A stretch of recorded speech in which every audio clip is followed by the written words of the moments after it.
नमस्कार, जय जोहार। मैं अरविंद कुमार, अतिरिक्त जिला एवं सत्र न्यायाधीश एफटीसी, बैकुंठपुर जिला कोरिया।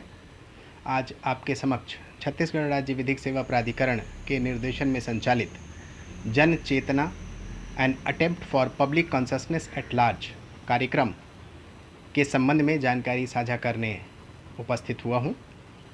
इस कार्यक्रम के अंतर्गत हमें आवंटित विषय है child trafficking, menace and penal provisions and how to avail remedy against any instance of child trafficking, अर्थात बाल तस्करी के खतरे तथा कानून के अंतर्गत इससे संबंधित दंडात्मक एवं प्रक्रियात्मक क्या प्रावधान है, इसके संबंध में हम चर्चा करेंगे।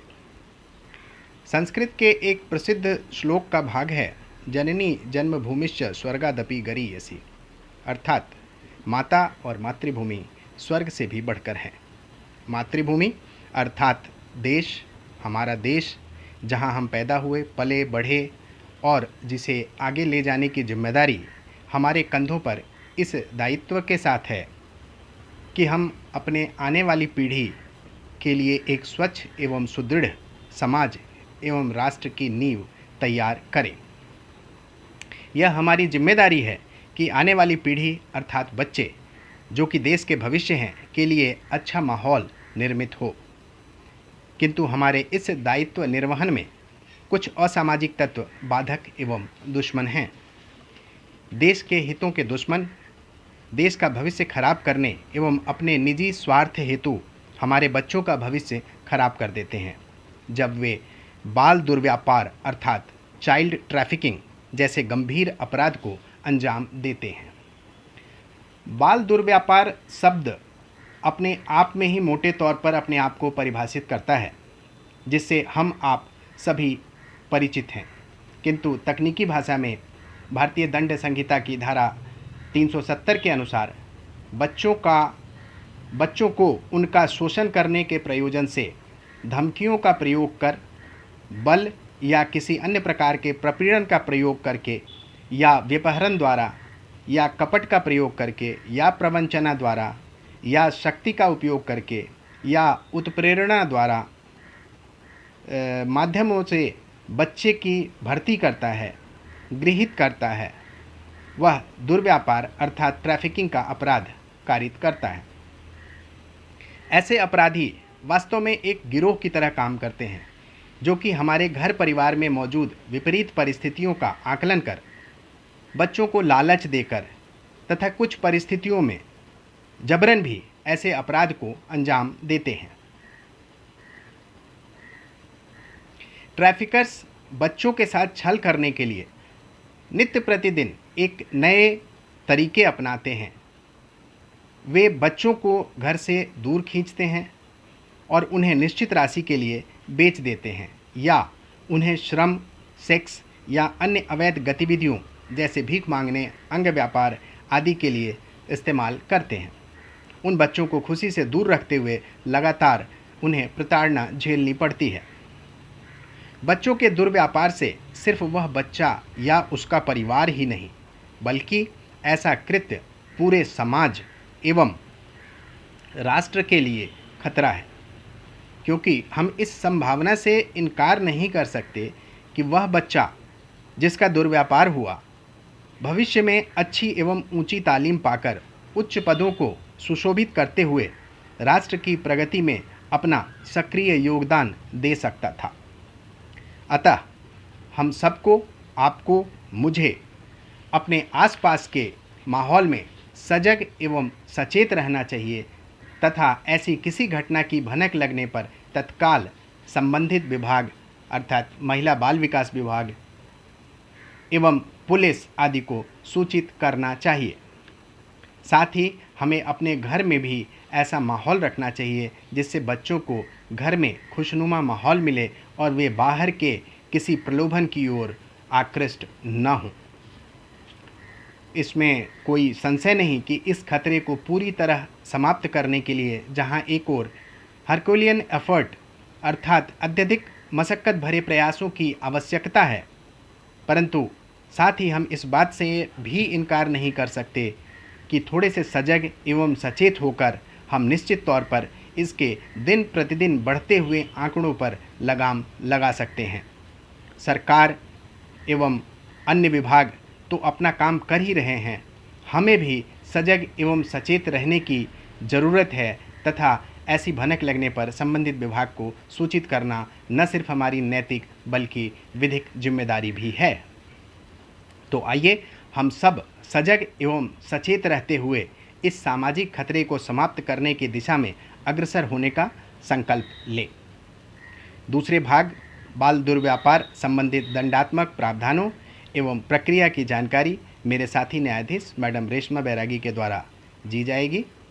नमस्कार, जय हिंद, जय छत्तीसगढ़।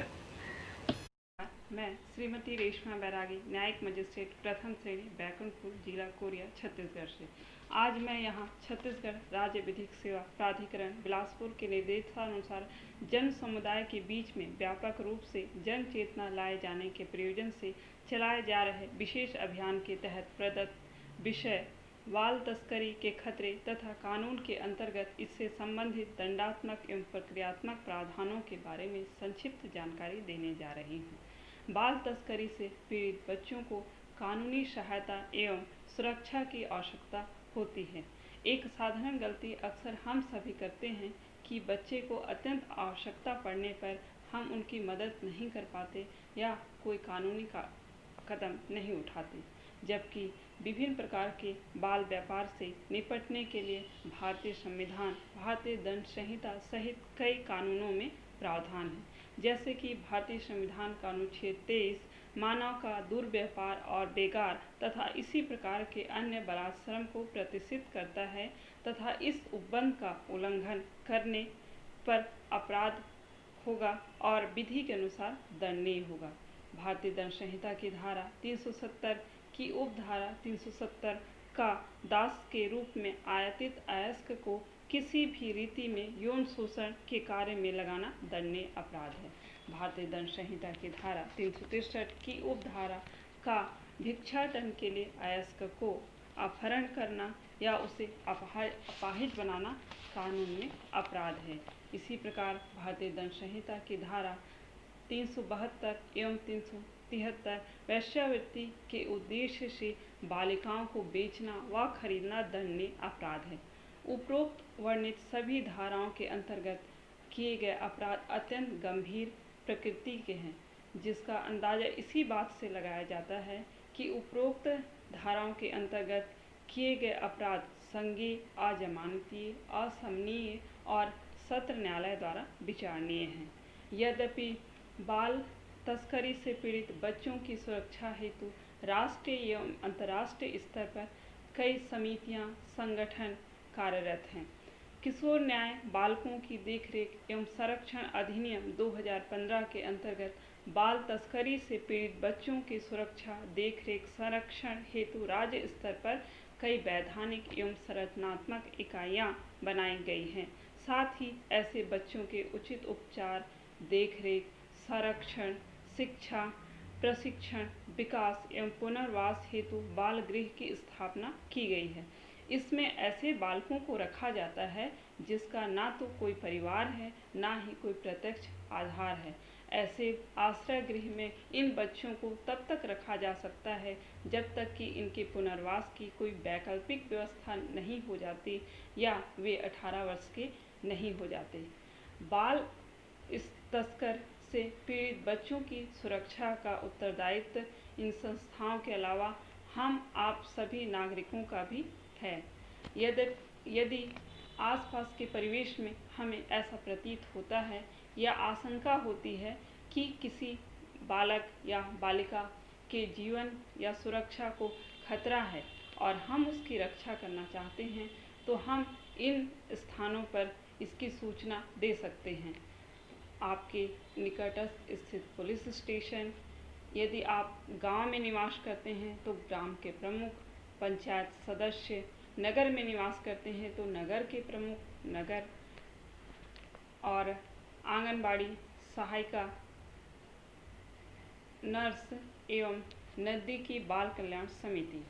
इसके अलावा आप जिला विधिक सेवा प्राधिकरण जो प्रत्येक जिले में वॉलंटियर्स एवं पैनल लॉयर्स की नियुक्ति करता है, इन्हें भी आप सूचित करके उक्त संबंध में जानकारी दे सकते हैं।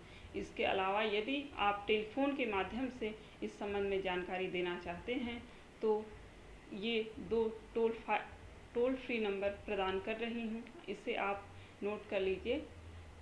चाइल्ड हेल्पलाइन का टोल फ्री नंबर है 1098 एवं राज्य विधिक सेवा प्राधिकरण का टोल फ्री नंबर है 1800-233-2528। इस प्रकार हम आप सभी मिलकर इन वैधानिक इकाइयों की सहायता लेकर बच्चों की सुरक्षा सुनिश्चित कर सकते हैं। इतना ही कहकर मैं अपनी वाणी को विराम देना चाहूँगी। नमस्कार।